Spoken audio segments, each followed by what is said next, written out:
the last class, we have been discussing the structure of metal carbonides. Metal carbon സ്ട്രക്ചറിനെ പറ്റിയാണ് പറഞ്ഞുകൊണ്ടിരുന്നത്. അത് നമ്മൾ ചില മോണോ ന്യൂക്ലിയർ കാർബണൈൽസ് ആയിട്ട് നിക്കൽ കാർബണൈൽ അല്ലെങ്കിൽ അയൺ കാർബണൈൽ സ്ട്രക്ചർ പറഞ്ഞു. ചിലത് ടെട്രാഹെഡ്രലാണ്, ചിലത് ഒക്ടാഹെഡ്രലാണ്, ചിലത് എന്താണ് സ്ക്വയർ പിരമിഡ് ആണ്, അല്ലെങ്കിൽ ട്രയാങ്കുലർ ബൈപിരമിഡ് ആണെന്നൊക്കെ പറഞ്ഞു. And of course there are certain polynuclear carbonyls.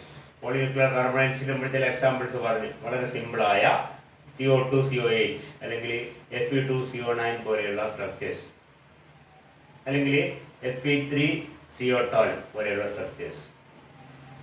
അതിലൊക്കെ രണ്ട് ടൈപ്പ് കാർബണൈൽ ലിഗൻഡ്സ് ഉണ്ടാവാം. ഒന്ന് terminal carbonyl ligands, terminal CO group and also bridging CO group. രണ്ട് വിധത്തിലുണ്ടാവും. നമ്മൾ എക്സാമ്പിൾസ് കണ്ടു കഴിഞ്ഞു. And we have also seen that the larger the size of the metal, the less is the possibility of a bridging carbonide. അതിൻ്റെ examples അയണിൻ്റെ കേസിൽ ഉണ്ടാകുന്നത് ചിലപ്പോൾ റുത്തിനത്തിൻ്റെ കേസിൽ ഉണ്ടാവുന്നില്ല. അല്ല, അയണിൻ്റെ കേസിൽ ചിലപ്പോൾ 3 ബ്രിഡ്ജിങ് ഉണ്ടെങ്കിൽ റുത്തിനത്തിൽ വരുമ്പോൾ അത് 1 ബ്രിഡ്ജിങ് ഉണ്ടാകുന്നുള്ളൂ. ഓസ്മിയത്തിൽ വരുമ്പോൾ തീരെ ഇല്ല എന്നൊക്കെ നമ്മൾ കണ്ടു കഴിഞ്ഞു. അതിലൊരു കാര്യം കൂടി നമുക്ക് പ്രത്യേകത പറയാനുള്ളത് എന്താണെന്ന് വെച്ച് കഴിഞ്ഞാൽ, ഈ മെറ്റൽ ആറ്റത്തിന്റെ എണ്ണങ്ങൾ ഒന്നിൽ കൂടുതൽ വന്നു കഴിഞ്ഞാൽ generally they are called a metal clusters എന്നൊരു പേരുണ്ട്. നിങ്ങൾ ബുക്കിലൊക്കെ കാണാൻ ചിലപ്പോൾ.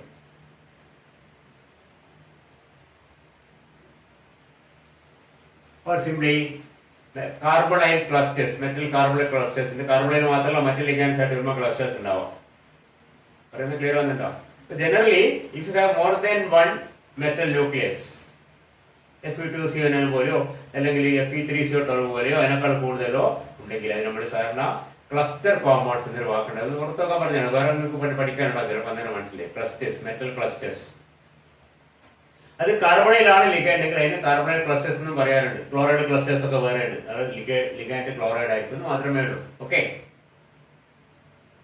Four example you can see that ഇതാ Fe3 CO12 അല്ലെങ്കിൽ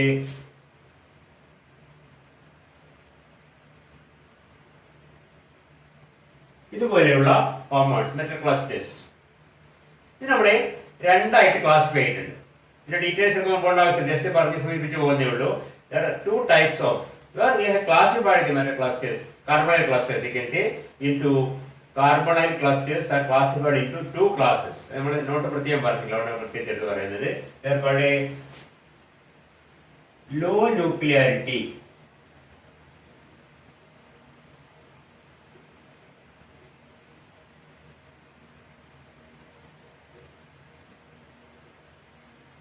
carbonyl clusters, and of course the other one will be നമുക്കറിയാം ഉറപ്പായിട്ട് എന്താണ് high nuclearity. This is known as a LNCC എന്ന് പറയും. ചിലപ്പോൾ ബുക്കിലൊക്കെ കാണും. മറ്റേതിന്റെ പേര് HNCC. പറയുന്നത് ക്ലിയർ ആവുന്നുണ്ടോ? കാർബണൈൽ ക്ലസ്റ്റേഴ്സ് എന്ന് പറഞ്ഞാൽ ആദ്യത്തെ ക്ലസ്റ്റർ എന്ന് മനസ്സിലാക്കുക. ഒന്നിൽ കൂടുതൽ മെറ്റൽ ആറ്റംസ് ജോയിൻ ചെയ്തിട്ടാണ് ക്ലസ്റ്റേഴ്സ്. അതിൽ ലിഗൻഡ് കാർബണൈൽസ് ആയി വരും. നമ്മളിപ്പോൾ അതിനെ പറ്റി പറയുന്നത് are called carbonyl clusters. And carbonyl clusters can be classified into 2 classes: low nuclearity carbonyl or LNCC and a high nuclearity carbonyl clusters, which are called HNCCs.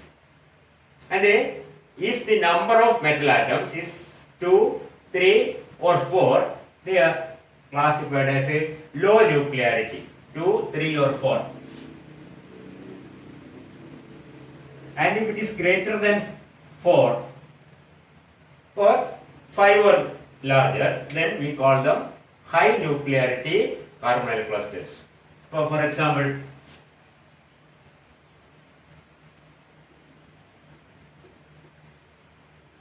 this is a carbonyl cluster compound found by ruthenium Ru6 CO. There are 6 metal atoms, so it comes under high nuclearity carbonyl cluster, whereas this one or this one comes under low nuclearity carbonyl clusters.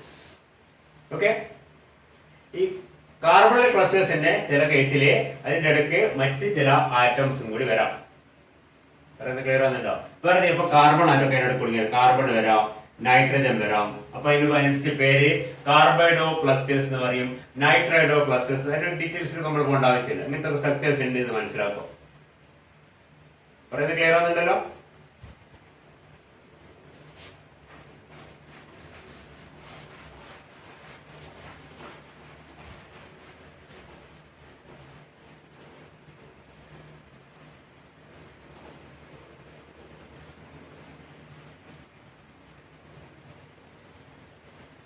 അപ്പൊ അത്രയും വേണ്ട നമ്മൾ structure of ചിത്രങ്ങളൊക്കെ ബുക്കിലൊക്കെ കാണും. പല complicated ചിത്രങ്ങളുണ്ട്. Simple ആയ ഒരെണ്ണം നമ്മൾ കണ്ടു കഴിഞ്ഞു. അയണ്ടത്, കൊബാൾട്ടിൻ്റെത്, റോഡിയത്തിൻ്റെത്, ഇറിഡിയത്തിൻ്റെത്. ഒരു കാര്യങ്ങൾ ശ്രദ്ധിക്കുക. ഈ high nuclearity carbon clusters are usually formed by the elements of the last three, that is iron, cobalt, nickel, ruthenium, rhodium, palladium, osmium, iridium. ഇതാണ് കൂടുതലും എന്ത് ഫോം ചെയ്യുന്നത്? High nuclearity or carbonyl clusters form ചെയ്യുന്നത്. Both either low or high. Carbon clusters are usually formed ഇങ്ങനെ ഭാഗത്തേക്ക് വന്ന് നമ്മൾ ടൈറ്റാനിയത്തിന്റെയോ അല്ലെങ്കിൽ വനഡിയത്തിന്റെയോ അല്ലെങ്കിൽ ക്രോമിയത്തിന്റെയോ ക്ലസ്റ്റേഴ്സ് കാണുന്ന വളരെ carbonyl clusters are very rare in the case of the early transition metals, whereas carbonyl clusters are common for the late transition metals. Early late എന്ന് പറയുന്നത് ഇങ്ങനെയാണ് മനസ്സിലായി. early late ഗ്രൂപ്പ് സേ ഇത്രയാണ് ഗ്രൂപ്പ് ഇവിടെ വരുന്നത് 13, 14, 15, 16, 17, 18 ഇങ്ങനെ വരുന്നത് മനസ്സിലായില്ലേ? 1, 2 കഴിഞ്ഞിട്ട് ഓക്കെ. അപ്പൊ അതിൽ വരുന്ന അവസാനത്തെ ഗ്രൂപ്പുകളിലൊക്കെയാണ് ക്ലിയർ.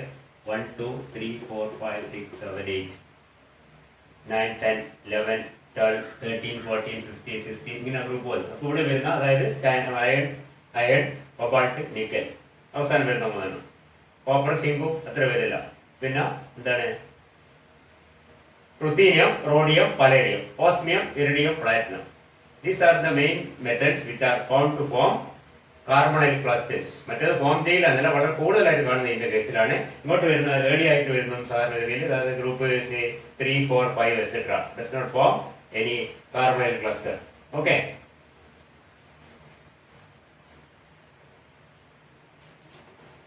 കുറച്ചൊക്കെ ചിത്രങ്ങളൊക്കെ ഓർത്ത് വെക്കണം നിങ്ങളെ. ഓക്കെ. നമ്മൾ മുമ്പേ കണ്ട ചിത്രമൊക്കെ note is structure of IR4CO12. IR4CO12 നമ്മൾ നേരത്തെ കണ്ടാണ്. സാധാരണഗതിയിൽ 4 മെറ്റൽ ആറ്റംസ് ഉള്ള ഇതിൽ ലോ ന്യൂക്ലിയാരിറ്റി പറയേണ്ട ആവശ്യമില്ല. ഇതിന്റെ സ്ട്രക്ചർ മിക്കവാറും 4 എണ്ണമെങ്കിലും മിക്കവാറും അത് ടെട്രാഹെഡ്രലി അറേഞ്ച്ഡ് ആയിരിക്കും. നമ്മൾ നേരത്തെ ചിത്രം കണ്ടിട്ടുണ്ട്.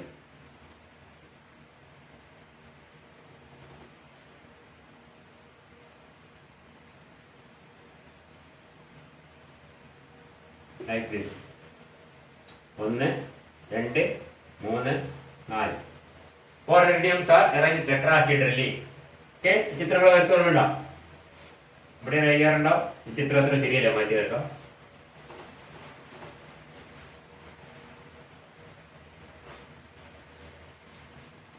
ഇത് വരത്തോളം ശരിയാവോ? ഇവിടെ കുറച്ച് എടുക്കുക, ഇവിടെ കൂടുതൽ വരക്കുക, ഇവിടെ ഒരു പോയിന്റ് ഇടുക, എന്നിട്ട് ഈ പോയിന്റും കണക്ട് ചെയ്ത് ടെട്രാഹെഡ്രൽ. ഒരു ഇറിഡിയം ഇവിടെ ഉണ്ടാവും, രണ്ടാമത്തെ ഇറിഡിയം ഇവിടെ ഉണ്ടാവും, മൂന്നാമത്തെ ഇറിഡിയം ഇവിടെ ഉണ്ടാവും, നാലാമത്തെ ഇറിഡിയം ഇവിടെ ഉണ്ടാവും.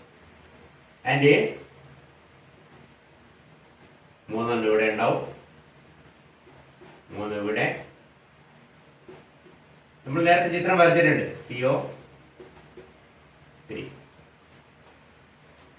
IR4CO12 having a tetrahedral arrangement of 4 iridium atoms and each iridium bearing 3 carbonyl groups or 3 carbon monoxide ligands. ഇതില് നമ്മൾ നേരത്തെ കണ്ട ചിത്രമാണ്. നിങ്ങൾക്ക് ഓർമ്മയുണ്ടോന്ന് അറിയില്ല, കണ്ടിട്ടുണ്ടാവും. ഇതിൽ നമ്മൾ suppose what is the electron count per iridium. ഇത് കൂട്ടി എങ്ങനെ കണക്കൂട്ടും? നമ്മള് ഇലക്ട്രോൺ കൗണ്ട് കൂട്ടുന്നത് നേരത്തെ പറഞ്ഞ പോലെ തന്നെ യു ആഡ് 4 ഇറിഡിയംസ്. ഇറിഡിയം എന്ന് പറഞ്ഞാൽ എന്താണ്? Iridium how many electrons outer shell?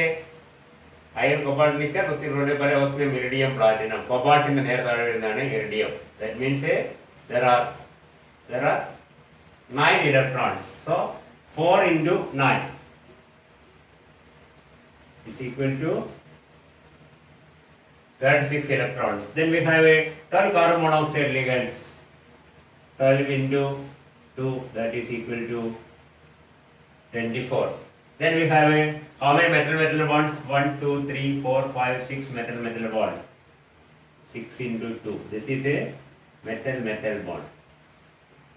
Equal to 12.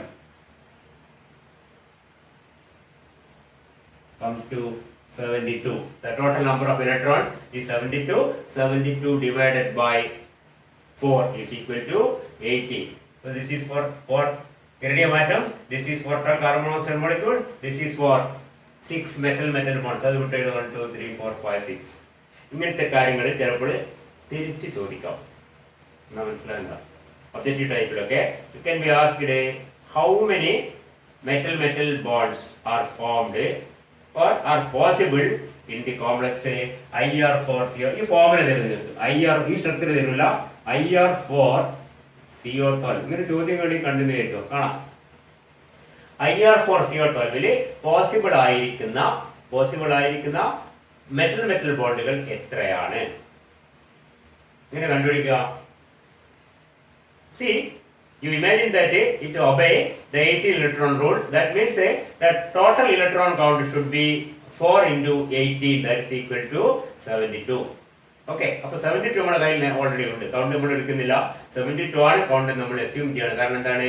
Because we assume that they obey 18 electron. ഞാൻ നമ്മൾ കണക്കൂട്ടാൻ പറ്റില്ല. കണക്കൂട്ടാൻ മാർക്കാണ് 18 ഇലക്ട്രോൺ ഒബേ ചെയ്യുന്ന നമ്മൾ ആദ്യം മനസ്സിലെടുക്കുക. അപ്പോൾ എന്തായി 72 ഇലക്ട്രോൺസ് വേണം. 72 ഇലക്ട്രോൺസ് ഇവിടെ കൂട്ടിയേക്കുക. 4 ഇറിഡിയം. 4 ഇറിഡിയത്തിന് 4 36, 12 കാർബൺ 12 ഉണ്ട് 24, 24 36, 24 36 60. 60 കഴിച്ചിട്ട് എത്ര വേണം? 60 കഴിച്ചിട്ട് 12 വേണം. 12 വേണമെങ്കിൽ എന്ത് വേണം? 6 മെറ്റൽ ബോണ്ട് വേണം. അപ്പൊ 6 മെറ്റൽ ബോണ്ട് ഉണ്ടാവും എന്ന് നമുക്ക് ഇമാജിൻ ചെയ്യാം. പറഞ്ഞ മനസ്സിലായോ? അപ്പൊ അങ്ങനെ തിരിച്ചും ചോദിക്കാം. അതായത് നമ്മളെ പരീക്ഷ യൂണിവേഴ്സിറ്റി എക്സാമിനേഷൻ ഒബ്ജക്റ്റീവ് ടൈപ്പ് ഇല്ലാത്തതുകൊണ്ട് ചോദിക്കാൻ സാധ്യത കുറവാണ്. എന്നാലും മറ്റു പല എന്തെങ്കിലും examination number of metal bonds possible in the IR4CO12 is 2, 4, 6 അല്ല 0 കൊടുത്തിട്ടുണ്ടാവും. അപ്പൊ ഏതാണ് നമ്മള് സെലക്ട് ചെയ്യണം. അപ്പൊ അങ്ങനെ വരുമ്പോൾ ജസ്റ്റ് വെറും അറത്മാറ്റിക് ആണ്. കൂട്ടി വെക്കുക. 72 തേക്കാൻ വേണ്ടി എത്ര കൂടുതൽ വേണം നോക്കുക. എത്ര ഇലക്ട്രോൺ കൂടുതൽ വേണം? അതിന്റെ പകുതി മെറ്റൽ ബോണ്ടാണ് വേണ്ടത്. അതിന്റെ അത്ര ചെയ്തരുത്. അതിന്റെ പകുതി മെറ്റൽ ബോണ്ടാണ് വേണ്ടത്. കാരണം ഓപ്ഷൻ ഒക്കെ കൊടുക്കും പലപ്പോഴും അതും കൊടുക്കും. 6 കൊടുക്കും 12 കൊടുക്കും. മനസ്സിലായില്ലേ? എത്ര ഇലക്ട്രോൺസ് നമുക്ക് ആവശ്യമുണ്ടോ? എന്തിനാവശ്യമുണ്ട്? ടോട്ടൽ ഇലക്ട്രോൺ കൗണ്ട് 18 into 4 ആയ 72 ആക്കാൻ. 4 കൊണ്ടാണ് 72. 5 മെറ്റൽ ഉണ്ടെങ്കിൽ 90 വേണം. 3 മെറ്റലാണെങ്കിൽ 54 വേണം. മനസ്സിലായില്ലേ? ഫോർ എക്സാമ്പിൾ വേറെ കാര്യം നമുക്ക് എടുത്തോ. പറയുന്നത് ക്ലിയർ ആവുന്നുണ്ടാവും.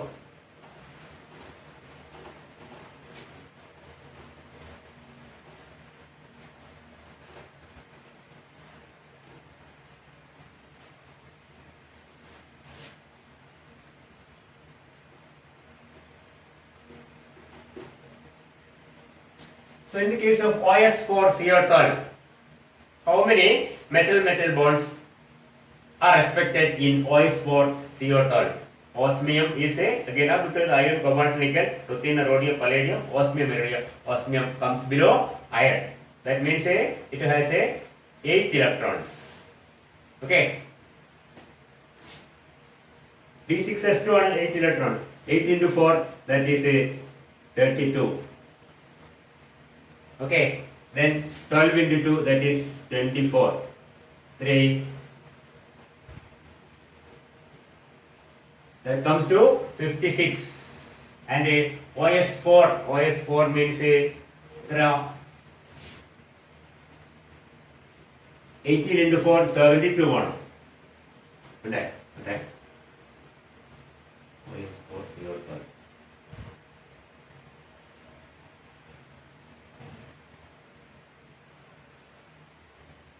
Yes, 32 plus 56. 56 into എത്ര വേണം? 72 ആവാൻ വേണ്ടി 16 എണ്ണം വേണം. 16 എണ്ണം പറഞ്ഞാൽ എത്ര വേണം? 8 മെറ്റൽ ബോണ്ട് വേണം എന്നർത്ഥം. ക്ലിയർ? ഈ ഫോർമുലയിൽ നമുക്ക് മെറ്റൽ ബോണ്ടിന്റെ എണ്ണം നമുക്ക് അസ്യൂം ചെയ്യാൻ പറ്റും. ഓക്കെ.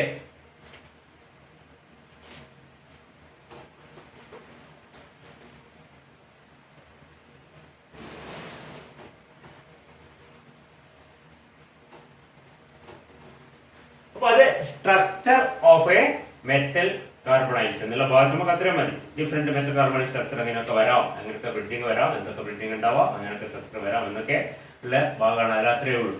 ഇനി അടുത്ത വളരെ പ്രധാനപ്പെട്ട പോയിന്റ് ആണ് the bonding in metal carbonyls. നമ്മൾ നേരത്തെ പഠിച്ചിട്ടുണ്ട്, നിങ്ങൾ ഡിഗ്രി ക്ലാസ്സിലൊക്കെ പഠിച്ചിട്ടുണ്ടാവും. How the metal atom is bonded to the carbon monoxide. Why the carbonyls are so stable compounds? Carbonyls are very stable compounds. Okay. What is the mode of bonding between metal and carbon monoxide? അതാണ് bonding in metal carbon സൂചിപ്പിക്കുന്നത്. നമ്മൾ back bonding ഒക്കെ വരുന്ന കാര്യങ്ങൾ നേരെ പഠിച്ചിട്ടുണ്ടാവും. അത് നമ്മൾ ആദ്യമായിട്ട് മനസ്സിലാക്കേണ്ടത് the nature of carbon monoxide. How the carbon and oxygen is bonded in carbon monoxide. പറയുന്നത് പേരാകുന്നുണ്ടോ? കാർബൺ ഓക്സിജൻ തമ്മിൽ എങ്ങനെ ബോണ്ട് ചെയ്തിരിക്കുന്നു? പല ടൈപ്പിൽ നമ്മൾ വാലൻസ് ബോണ്ട് അപ്രോച്ച്, നമ്മുടെ മോണിക് ഓർബിറ്റൽ അപ്രോച്ച് ഒക്കെ ഉണ്ട്. We are now focusing on the MO picture of carbon monoxide നമ്മുടെ നോട്ടിൽ ഒരു ചിത്രം കൊടുത്തിട്ടുണ്ട് കാർബൺ മോണോക്സൈഡിന്റെ മോളിക്കുലർ ഓർബിറ്റൽ പിക്ചർ. അത് പല ബുക്കിൽ നോക്കി ചെറിയ ചെറിയ വ്യത്യാസങ്ങളൊക്കെ കാണാം. എന്തായാലും പ്രധാനമായിട്ട് കാർബൺ മോണോക്സൈഡ് സിയുടെ 6 ഇലക്ട്രോണും ഓക്സിജന്റെ 8 ഇലക്ട്രോണും കൂട്ടി 14 ഇലക്ട്രോൺസ് ഉണ്ട്. ആ 14 ഇലക്ട്രോൺ ഡിസ്ട്രിബ്യൂട്ട് ചെയ്യുന്നത് എങ്ങനെയാണ്? In the molecular orbital as per the of principle നമ്മൾ പഠിച്ചിട്ടുണ്ട്. ലോവർ എനർജിയിൽ ആദ്യമായിട്ട് വലിയ മോളിക്കുലർ ഓർബിറ്റൽസ് ഡിസ്ട്രിബ്യൂഷൻ നമ്മൾ പഠിച്ചിട്ടുണ്ട്. ഇതൊക്കെയാണ് ആദ്യം നമ്മള് 1 sigma, then 1 sigma star, then 2 sigma, then 2 sigma star, then 1 pi, then 3 sigma, then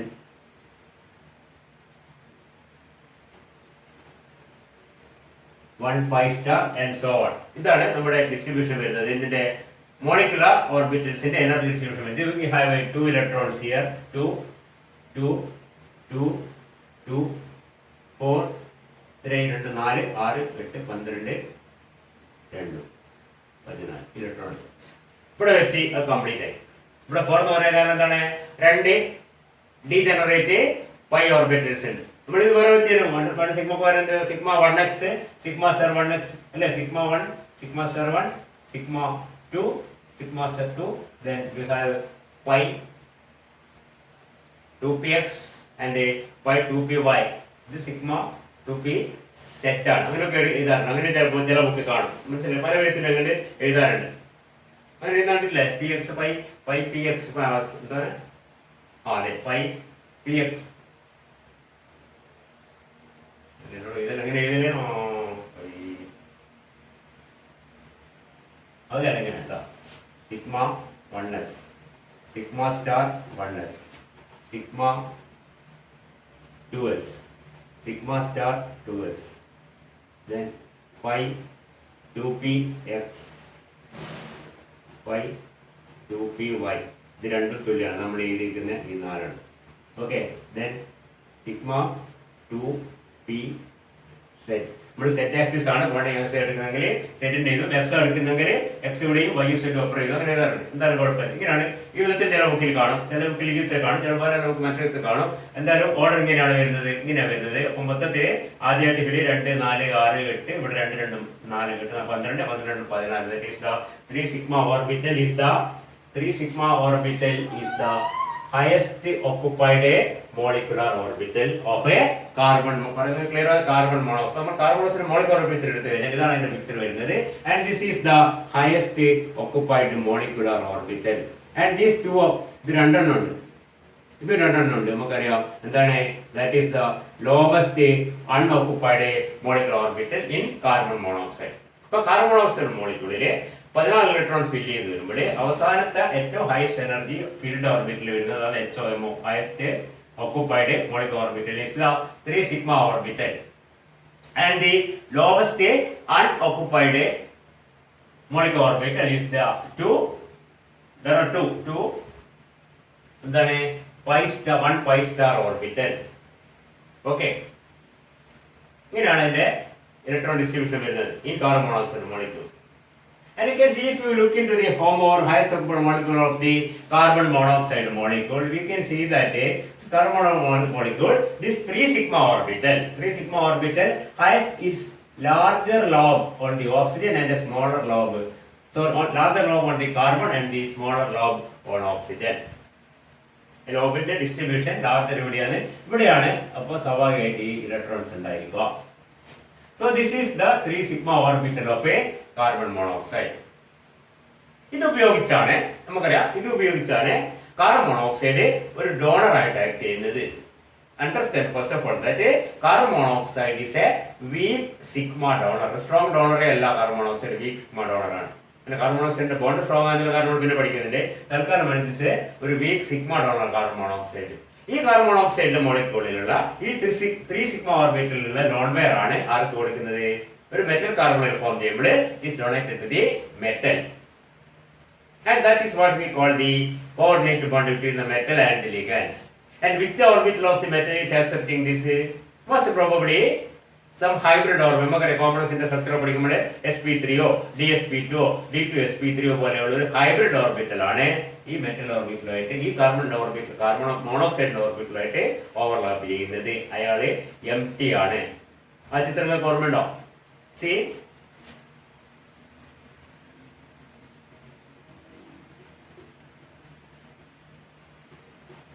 3D 4s 4p electrons നമ്മൾ പഠിച്ചിട്ടുണ്ട്. 2 3 4 ചിലപ്പോൾ ഇങ്ങനെ കാലിയായിരിക്കും, ചിലപ്പോൾ 5ഓ 6ഓ എത്രയെങ്കിലും ആവട്ടെ. What happens when the carbon monoxide ligand is a strong kind of simple പഠിച്ചിട്ട് carbon monoxide strong ligand, it makes this electrons pair as far as possible, and D2sp3 hybrid orbitals are the orbitals which are actually accepting the electrons donated by the ligands. So നമ്മൾ in the valence bond theory പഠിച്ചിട്ടുണ്ട് കഴിഞ്ഞ സെമസ്റ്ററിൽ.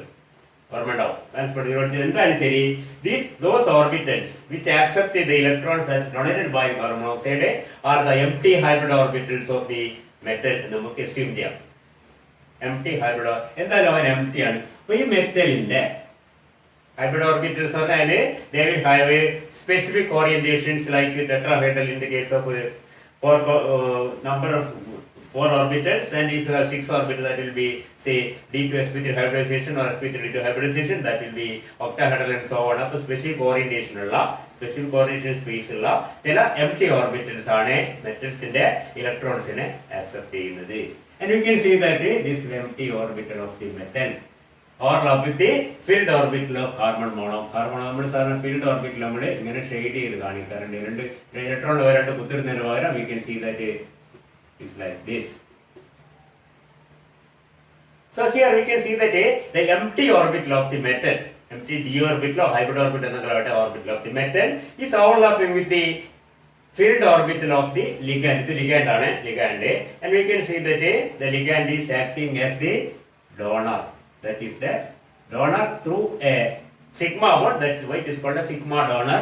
And see, this is acting as a acceptor. And we say this is a sigma bond, and more correctly, this is a ligand to metal sigma bond. Ligand to metal sigma bond. ഇങ്ങനെയാണ് ഒരു bond ഉണ്ടാകുന്നത്. ഈ bond ഞാൻ നേരത്തെ പറഞ്ഞു carbon monoxide is a weak sigma donor, and this is a very weak bond formed. ഇതൊരു lone pair അല്ല, ശ്രദ്ധിക്കുക, ഇതെന്താണ് ഒരു ബോണ്ട് പെയർ ആയത്. അതിൽ തന്നെ ഇഷ്ടംപോലെ ഇങ്ങോട്ട് കൊടുക്കാൻ അമോണിയയിലുള്ള പോലെ സ്ട്രോങ് ആയിട്ട് അങ്ങോട്ട് ഡൊണേറ്റ് ചെയ്യാൻ പറ്റില്ല. കുറച്ച് ഇലക്ട്രോൺസിന്റെ density it is donated to the metal, forming the sigma bond between the metal and the ligand. Ligand is acting as the donor, the metal is acting as the acceptor, and as such CO is a very weak donor. എന്നിട്ടും ഈ bond എന്തുകൊണ്ട് strong ആയി? കാരണം നമുക്കറിയാം metal carbon bond is very strong in metal carbonyls because of another type of bonding. ഇതിന്റെ കൂടെ ഇതിന് complementary ആയിട്ട് വേറൊരു ടൈപ്പ് ബോണ്ടിങ് കൂടി ഉണ്ട്. അതെന്താണ്? അത് നമുക്കറിയാം. ഇതിന്റെ മുകളിൽ അടുത്ത് വരുന്ന ഓർബിറ്റൽ എന്താണ്? the two pi star orbitals which are empty, and it so happens that these orbitals also have their major lobe located on the carbon atom. അപ്പോൾ ഇവിടെയും അടുത്ത ഇങ്ങനെ വരും. ഇതെന്താണ്? ഇത് pi star orbit. ഒരു pi star orbit ഒരു മറ്റേ pi star orbit എങ്ങനെയുണ്ട്? the other pi star orbit will be perpendicular to this one. നമുക്കറിയാം കാരണം ഇതുണ്ടാകുന്നത് പി എക്സ് നിന്ന് പി വൈ എന്നാണോ അല്ലെ പി വൈ പി എസ് എന്തെങ്കിലും ആവട്ടെ, രണ്ട് പി ഓർബിറ്റൽ, രണ്ട് പികളും 2 p orbitals always mutually perpendicular to each other. That means this pi star orbital also will be perpendicular to each other. The plane of this body is the plane of this, say pi x ആണെങ്കിൽ pi y ഉണ്ടാവും, നേരെ perpendicular direction ഉണ്ടാവും, ബോഡിയിൽ perpendicular ആയിട്ട് ഉണ്ടാവും. Anyway, തൽക്കാലം ഒന്നിനെ പറ്റി മാത്രം കണ്ടാൽ മതി. This is a pi star orbital, and that is empty, and its major lobe is located on the carbon atom. On the oxygen, its minor lobes are there. Okay, അത് electron ഡിസ്ട്രിബ്യൂഷനെ ബന്ധപ്പെട്ട അതിലേക്ക് details നമ്മൾ പോണ്ട. ഈ orbital empty ആണ്. നമുക്കറിയാം ഇവിടെ ചില ഫീൽഡ് ഓർബിറ്റൽ ഉണ്ട് മെറ്റലിന് മുകളിൽ. ഈ മെറ്റലിന് മുകളിൽ ഫീൽഡ് ഓർബിറ്റൽ അതിന്റെ ഓറിയന്റേഷൻ ഇങ്ങനെയാണ്. നമ്മൾ നേരത്തെ ഡിഗ്രി ക്ലാസ് പഠിച്ചിട്ടുണ്ട്. See, this is a field orbital. The field orbital of the metal overlap with the empty orbital of, that is not a direct overlap, that is you can see a sideways overlap, lateral overlap, we can see that is a pi overlap. This is sigma overlap, this is a pi overlap. ഒരു pi bond ആണ് form ചെയ്യുന്നത്. Okay, ഈ pi bond പ്രത്യേകം എന്താണ്? നേരത്തെ sigma bond form ചെയ്തത് ലിഗാനിൽ നിന്ന് മെറ്റലിലേക്ക് electron donate ചെയ്യാനായിരുന്നെങ്കിൽ ഈ പൈ ബോണ്ട് ഫോം ചെയ്യുന്നത് മെറ്റലിൽ നിന്ന് ലിഗാനിലേക്ക് ഇലക്ട്രോൺ തിരിച്ചു കൊടുക്കാനുള്ള ഒരു സംവിധാനമാണെന്ന് മനസ്സിലാക്കുക. So that is actually metal to ligand pi bond. Another one is ligand to metal sigma bond. This one is metal to ligand pi bond. പഠിച്ച് ഓർമ്മയുണ്ടോ? ഓർമ്മയുണ്ടാണോ? നമ്മൾ നേരത്തെ പഠിച്ചിട്ടുണ്ട്, എന്നാലും ഇപ്പോൾ ഓർമ്മിക്കുക. അത് മനസ്സിലായില്ലേ? നമ്മൾ ഡിഗ്രി ക്ലാസ് പഠിച്ചിട്ടുണ്ട്. അപ്പൊ ഈ പറഞ്ഞ ബോണ്ടിങ് ഇതിന്റെ വെച്ച എന്താണ്? ഇതിന്റെ വെച്ചെന്ന് പറഞ്ഞാല് ഇവിടെ നിന്ന് ഇലക്ട്രോൺ ഡൊണേറ്റ് ചെയ്യുന്നതുകൊണ്ട് എന്തുമാത്രം ലോസ് ചെയ്യുന്നുണ്ട്, ആ ലോസ് ഒരു പരിധി വരെ മേക്കപ്പ് ചെയ്യുന്നത് ഉപയോഗിക്കും. That means these two bonds act as complementary to one another, or they are mutually strengthening. Why? Because the greater the flow of electrons into the metal from the carbon monoxide, you can see that the metal becomes more rich or richer in electron density, and it can of course spare a little of the density, that it can give it back to the same ligand carbon monoxide through the other. അപ്പോൾ ഒരു കൈ കൊണ്ട് വാങ്ങി മറ്റേ കൈ കൊണ്ട് കൊടുക്കുന്നത് പോലെ ഈ മെറ്റൽ എന്ത് ചെയ്യുന്നു? ഈ സിഗ്മ ബോണ്ടിലെ കൂടി വാങ്ങി പൈ ബോണ്ടിലെ കൂടി തിരിച്ചു കൊടുക്കുന്നു. കാർബൺ മോണോക്സൈഡ് എന്ത് ചെയ്യുന്നു? അങ്ങനെ ചെയ്യുന്നു, പൈ ബോണ്ടിലെ കൂടി വാങ്ങി സിഗ്മ ബോണ്ടിലെ കൂടി തിരിച്ചു കൊടുക്കുന്നു. ഇത് രണ്ടും തമ്മിലുള്ള ഒരു സഹകരണ പ്രസ്ഥാനം, a cooperative effect we can say, isn't it? Or we can say they are complementary to each other. That means, or the correct term is they are synergic. Synergic means they are mutually strengthening. Presence of one strengthening the other, and the presence of the other strengthening the previous one. അങ്ങോട്ടും ഇങ്ങോട്ടും ഒന്നുള്ളതുകൊണ്ട് മറ്റേ strong ആയി, ആദ്യത്തെ ഉള്ളതുകൊണ്ട് രണ്ടാമത്തെ strong ആയി, രണ്ടാമത്തെ ഉള്ളതുകൊണ്ട് ഒന്നാമത്തെ സ്ട്രോങ് ആയി എന്ന് പറഞ്ഞ പോലെ these two bonds are mutually strengthening. അപ്പോൾ രണ്ട് ബോണ്ട് യഥാർത്ഥത്തിൽ മെറ്റൽ ലിഗാൻഡ് തമ്മിൽ carbonyls, there are two bonds. One is sigma bond.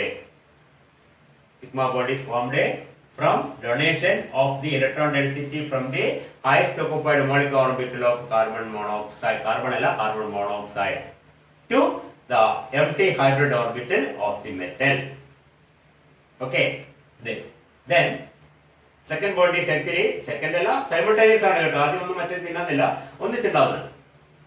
Second one is overlap of the filled metal d orbital with the empty pi star orbital, that is the lowest unoccupied molecular orbital of carbon monoxide, that is empty, and that have a, this സംഭവിക്കാൻ കാരണം എന്താണ്? To have the suitable orientation for a pi overlap with the metal d orbital തമ്മിൽ ഇങ്ങനെ suitable orientation ഉള്ളതുകൊണ്ടാണ്. ഇങ്ങനെയൊക്കെ പറ്റില്ല, അത് ഒരേപോലെ വരുന്നത്.